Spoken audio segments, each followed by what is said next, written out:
Welcome. This video is going to be a fun one because we are reading and looking at some misconceptions about tarot and spirituality.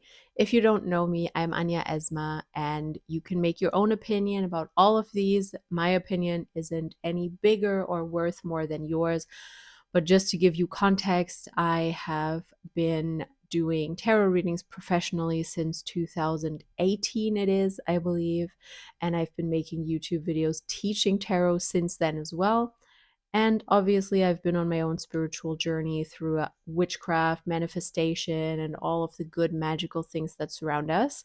So I have a lot of opinions on it, having been in it for quite a few years. So without further ado, let's look at some of these polarizing statements. Number one is, if your tarot reader cannot predict exact dates, they are not gifted. I think I have a strong opinion about this one because I think predicting dates is a very simple skill, because when a tarot reader predicts dates, I think either you are dealing with a psychic that isn't really going by the cards and is just going by their psychic intuition, maybe along with the cards, or you are dealing with someone who has a system in place. And actually, there is, let me show you, because I was recently, out of interest, looking at a system to predict dates and wrote that all down. And it's essentially just a skill that you can develop or learn by heart. Because this is the one that I found online and I thought it was interesting. So essentially, what is happening here is that every card has a different timing slot, sort of, and every card has kind of a meaning of, is it happening slow? Is it happening fast?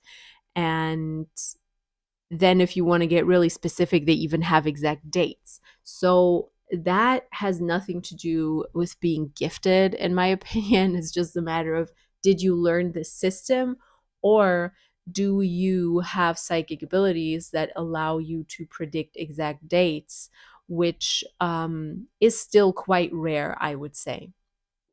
Because I don't think the future is as fixed as that. Sometimes maybe people can get it right, but a lot of the time, no. So I don't think not being able to predict exact dates is not a measure of whether you are gifted or not. Let me know what you think in the comments about that. Then the second one is, real intuitives don't need tarot cards because tarot cards are just a crutch. That one is spicy. I've heard that before for sure. And I think there have been times when I've doubted myself, in the sense that I'm like, am I just using tarot cards to give myself more legitimacy when all I should be doing is share my intuition and share my wisdom instead of tying it to cards? But having practiced for so many years with cards, I do not agree, because the cards reveal things that your intuition can at times not access. And I truly, deeply believe that, both for yourself as well as for other people. The cards are always a tool. I would not call them a crutch. They are a tool that gives you a direction, and it is a tool and a language that certain energies that you can call in, that you can use for yourself, can activate certain parts of your brain, certain parts of your memory, certain parts of your perception. And that way you are able to then read it accurately and have ideas that just your intuition or just your psychic ability would not be able to uncover, in my opinion. And of course, this is all up to the person, what energies they work with, whether they work with ancestors, spiritual guides, God, certain goddesses, the universe's energy in general, your higher self. There's a lot that you can call upon. And depending on what the reading wants, I do different call outs, whatever you would call that. And I don't think that real intuition has to work without cards. Of course, if you are an intuitive person, you should be able to meditate and get intuitive hints, or go about your everyday life and see symbols or receive intuitive hints. I agree with that, but that doesn't make tarot cards this useless crutch that people use to legitimize their intuition. That is just not true in my opinion. Let me know what you think in the comments once again. All right, then the third one I have is you should only read tarot when you are in a high vibe mood. So this one, I will have to say that tarot readings, when you are devastated, when you are in a terrible state of mind and you're trying to read for yourself or sometimes even read for others, it does not turn out as well.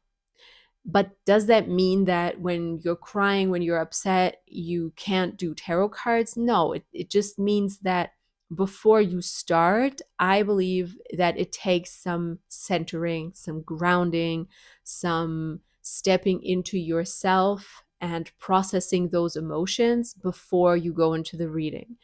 Because oftentimes, tarot reading can have the tendency to make you intellectualize things a little bit.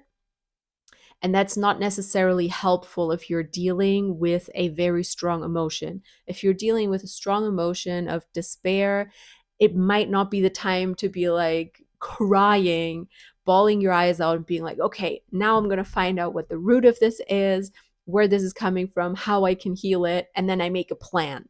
That's not the time to do that. It's time to sit with yourself, be with that emotion, feel it in your body, and do more of energetic work, not necessarily sit down with the cards and be like, let's figure this out. Sometimes, of course, the tarot cards can provide solace in times like that. You could, when you are in a highly emotional state, you could, of course, go to your cards and search out, let's say, the star, because that is all about healing at the end of the day. And you could then use that in order to make you feel better. You could look at the card, you could interact with it, you could path work with that card. And that would give you a lot more, I think, than doing a full blown reading. So, yes, tarot cards can help regulate you, but maybe not, like, don't read the cards when you are absolutely devastated, because I have done that. And a lot of the time, your mind is in such a spiral that it will just, confirmation bias, it will just look for confirmation for whatever terrible scenario it has made up in the cards. And that is not a good place to be in when you want to read cards. So that is why, as I said, you have to feel your emotions, regulate yourself. And before every reading, even when I'm not in a highly emotional state, if I do a reading, I still ground and center myself. I breathe. I really try to connect with myself, connect with whatever I think can support me in that reading. And that's it. And if you want to call that a high vibe mood, sure, because it does feel more high vibe than just, living your everyday, day-to-day life. So I kind of agree with this one, actually. Now, the next one, TikTok tarot is just for entertainment, not real guidance. Now, opening the can of worms of TikTok tarot is, of course, quite the feat. So we're going to talk about it a little bit, but not in full depth. So what is real guidance? Define real guidance. I think TikTok readings from the right readers can be inspiring. They can be uplifting. They can give you perspectives that you didn't have before. But since they are collective, and there are readers out there who are just looking to make money, sometimes what they want is for you to feel intense emotions, and that's all. They want you to feel like your ex is coming back if you do XYZ.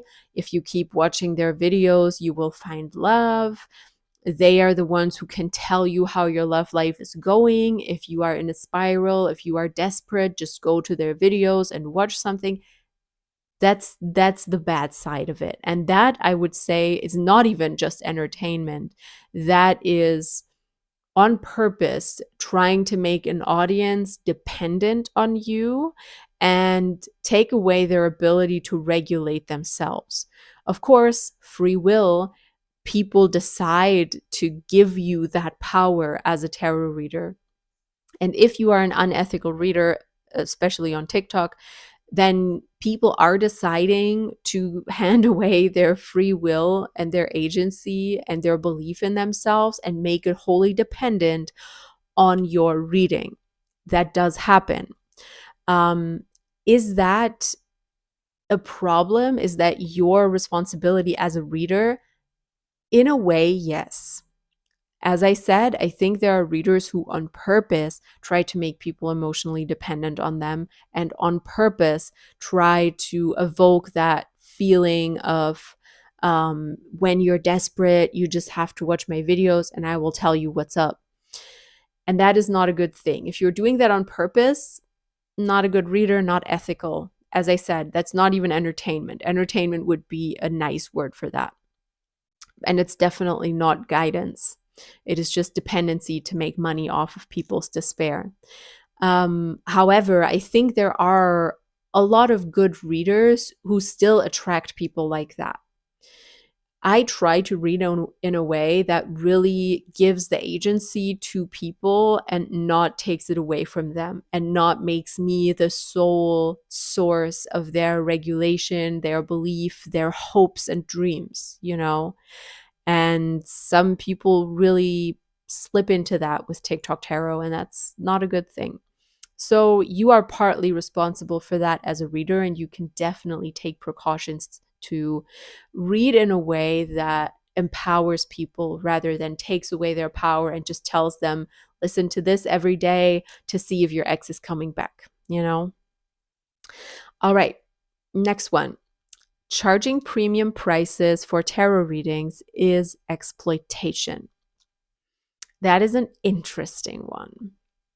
I think people can charge as much as they want to for their spiritual services.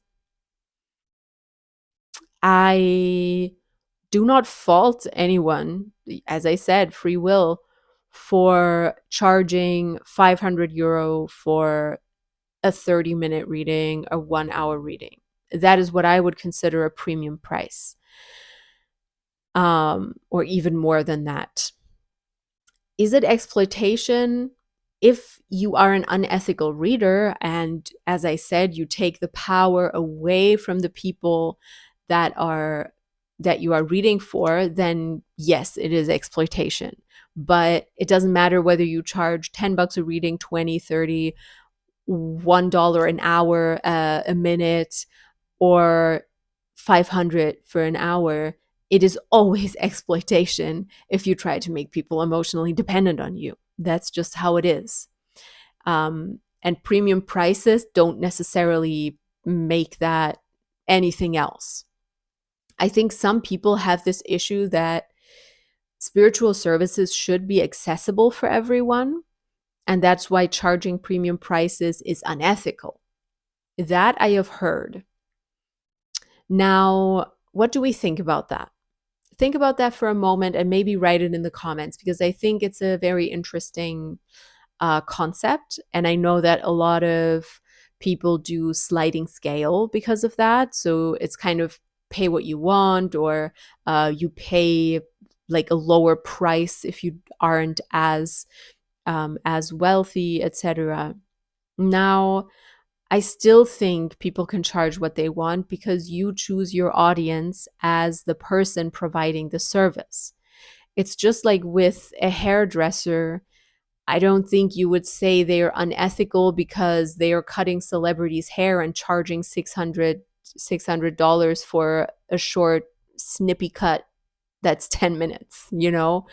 Maybe some people would say that's unethical as well, but not because hairdressing needs to be accessible for everyone. I think at the end of the day, tarot is something that there's so many readers out there, and finding someone you trust and finding someone you like is of the utmost importance when you purchase a reading. And then finding someone who you can afford, or where you have to maybe save up for a reading, and you can't get a reading every week, but you can get a reading maybe once every 3 months or so, that's worth something as well. So I think there's a lot of nuance to this. And I wouldn't say that it's unethical to charge super high prices. You create your own worth. And at the end of the day, you as a reader, speaking from my own perspective here, you invest energy in every client and every reading. And that includes having to cleanse yourself before the reading, having to clear your energy after the reading, having to do the actual reading.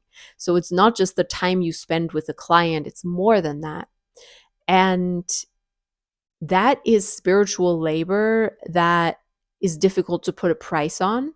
So any price that people put on that, I'm like, yeah, you do you. You know, it's not unreasonable to charge 500 euro for a 1 hour reading. I don't think it is. I don't. Like, I don't do that. Um, I don't offer readings all the time either. Like, I decide when I offer readings, when I open my books, and then I put it on my website, or I do regular readings on Patreon as well. But you still decide how much energy, when, and how much you want to charge for that energy, how much you invest. That's your decision as a spiritual um, service provider, if you want to call it that, because at the end it is a service. And yes, it should be accessible to everyone, but it is also accessible because everyone can learn tarot. You can learn tarot, or you can make friends with someone who knows tarot and learn it from them, or whatever there is. There's ways to get access to it. It's not like we are out here like the fucking Christian church being like, only if you pay me, you're not going to hell. Like, that is cutting off the access to divinity from people. But that's not what tarot readers do. And I deeply believe, or what some readers do, I shouldn't speak for everyone. I don't do that, because I deeply believe that everyone has psychic ability, spiritual gifts, and you just have to discover them.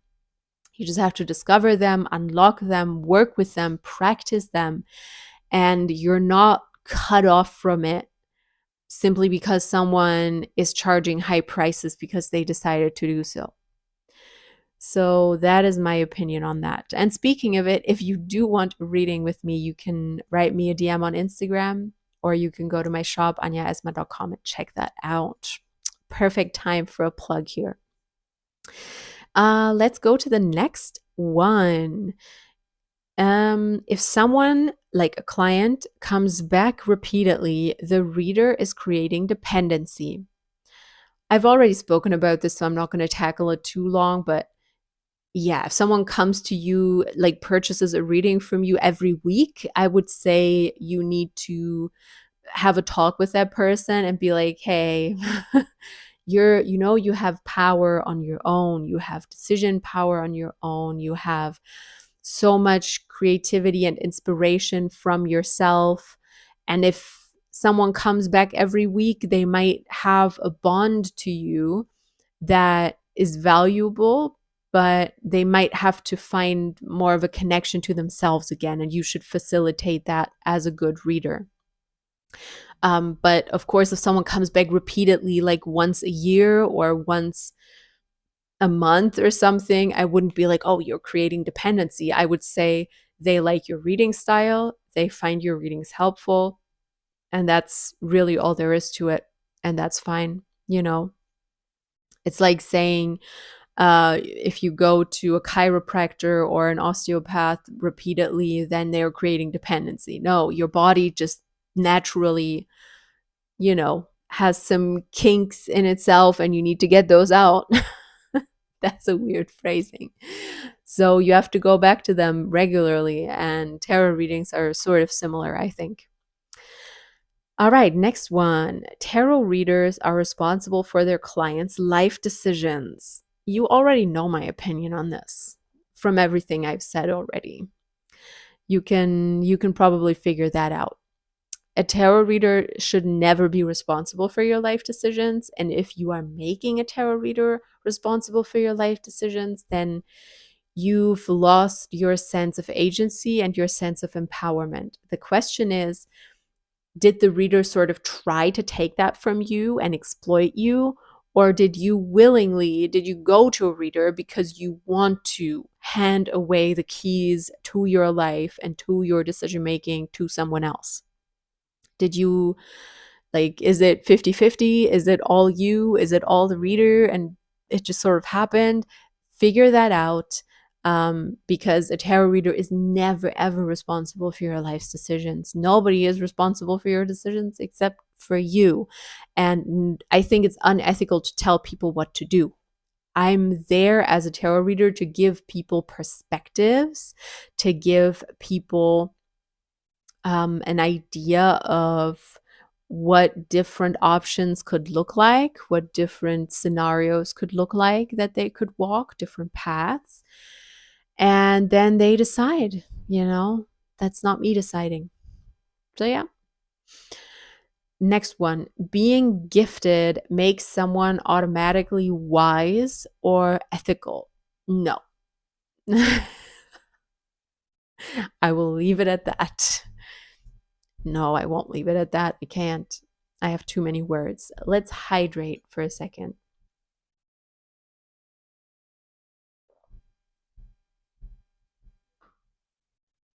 No, of course, being gifted in some way doesn't make you wise or ethical, because I think all of us are gifted. And it's a matter of, as I said, discovering, unlocking, and using those gifts. And being gifted in manipulation, you can use that for very bad things, or you can use it for good things. That is up to you. So, no, having your natural gifts doesn't make you wise or ethical automatically, though I think there is something to be said about humans just having to try to be humane to each other and having more compassion and more empathy for each other. But yeah, I think that is automatically part of our human experience. The question is how much you let that happen, or how your wounds are blocking your sense of ethics, etc. All right, but let's go to the next one. Once you heal something, it never comes back. Not true. Not true. We are in this human realm to make certain experiences, in my belief system. We're here to live a life and make certain experiences, and those experiences can repeat, even if you have healed it. There is no end point to healing. The same things that have been there since childhood will probably keep coming up. That is absolutely normal. And one of my friends, her name is Nina Plavnik, she once said something that I found really fitting, is that you are not going through the same situation over and over again. Whenever you feel like you are, I keep going back through the same things, it's like a loop. It's not a loop, it's a spiral. It's an upward spiral. It's like, the experience you had, the first one, the wound, is like you being down in the alley and experiencing it.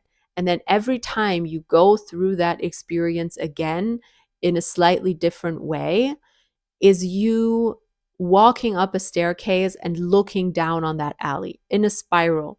You always pass it by and you see it again, you experience something similar, you see it from a different perspective, from a detached perspective, because you are older, because time has passed, because you are more healed, but you can still experience it again.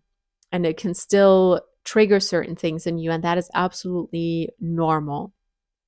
It's just a matter of how you deal with it, because healing is not about getting rid of wounds. It's about tending to them, and tending to them whenever they need tending. And that is not only just going to happen once, most of the time. For some wounds it does, but for some experiences you're meant to just, go through it in a spiral again, look down on it, getting a new perspective, etc. So no, once you heal something, it never comes back is not true in my opinion. Let me know what your experience with that is in the comments, because I think some people believe that once you heal it fully, it will be gone. And that's where this huge frustration comes from. Like, why am I experiencing this again? Why is this happening again? I thought I healed it.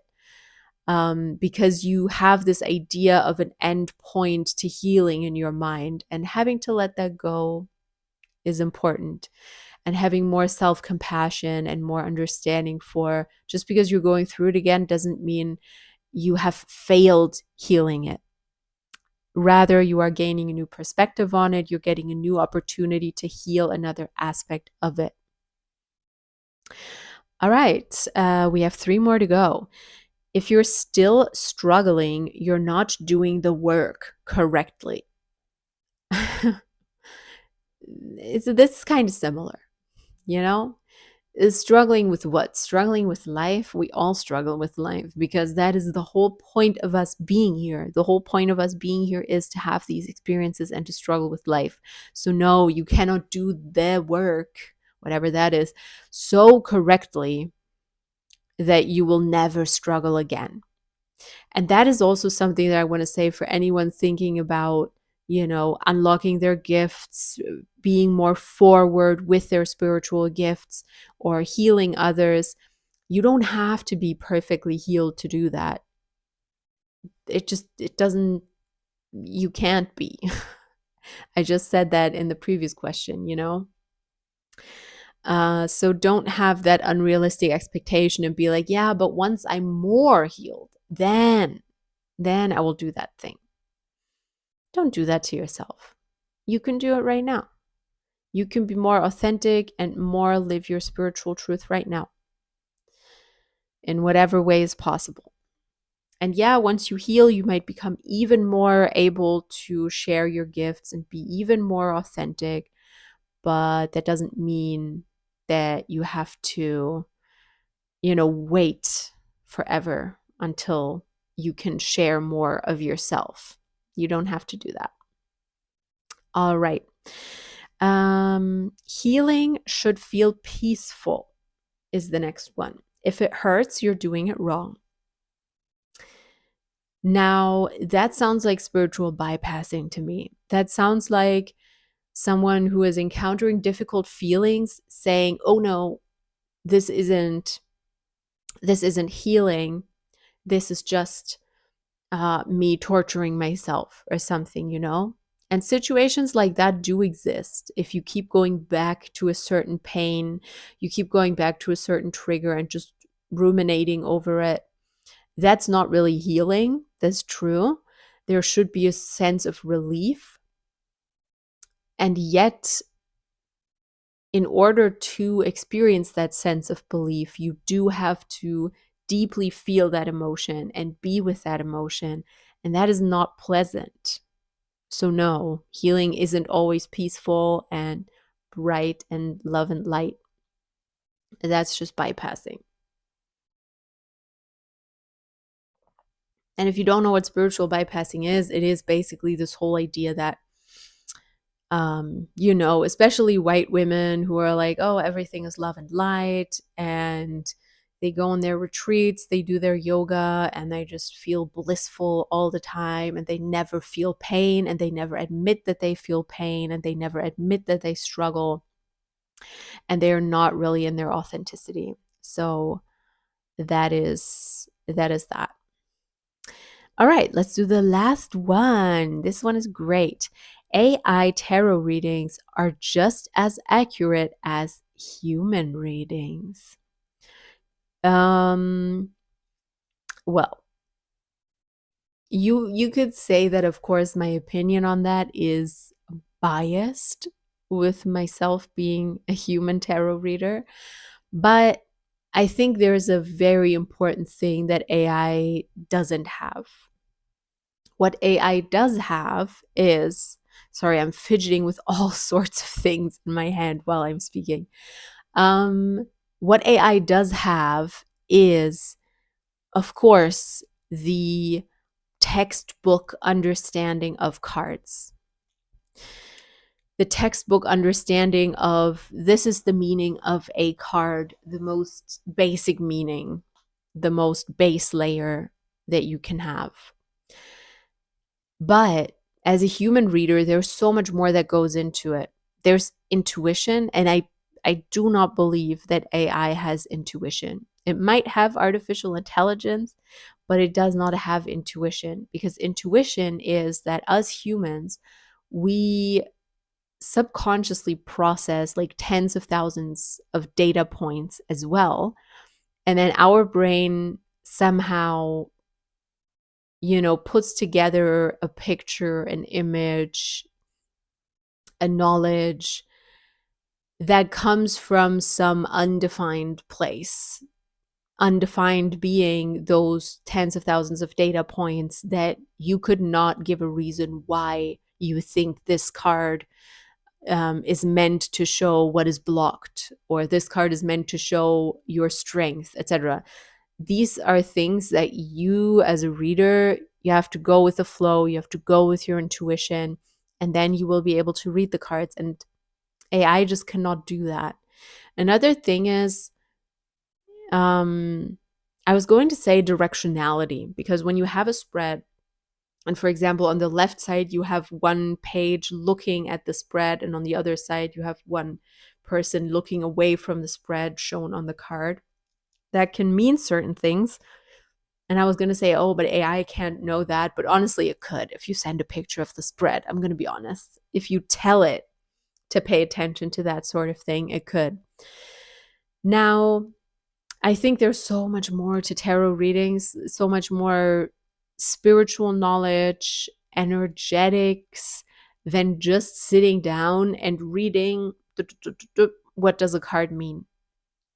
I think that is a thing that some people are naturally good at. Some people take years to develop.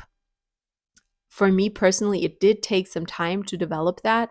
I had the textbook meanings down real quick because I'm like a thinker. I'm a little philosopher, always in my head, always thinking, always putting things into words.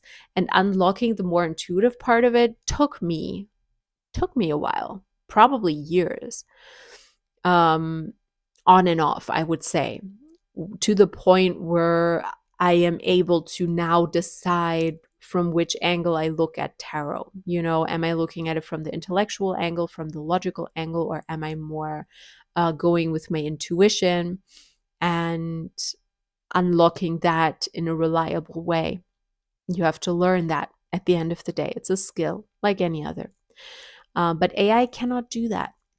I don't think so. So no, AI readings are never going to be as good as human readings.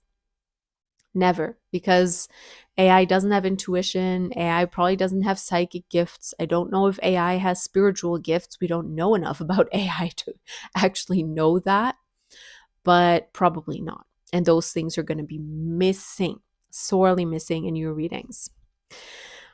All right, that's everything. Let me know your thoughts in the comments, especially about AI, because everyone is afraid that AI is taking their jobs. I feel like people are now realizing that AI is not going to be able to do that in a lot of ways.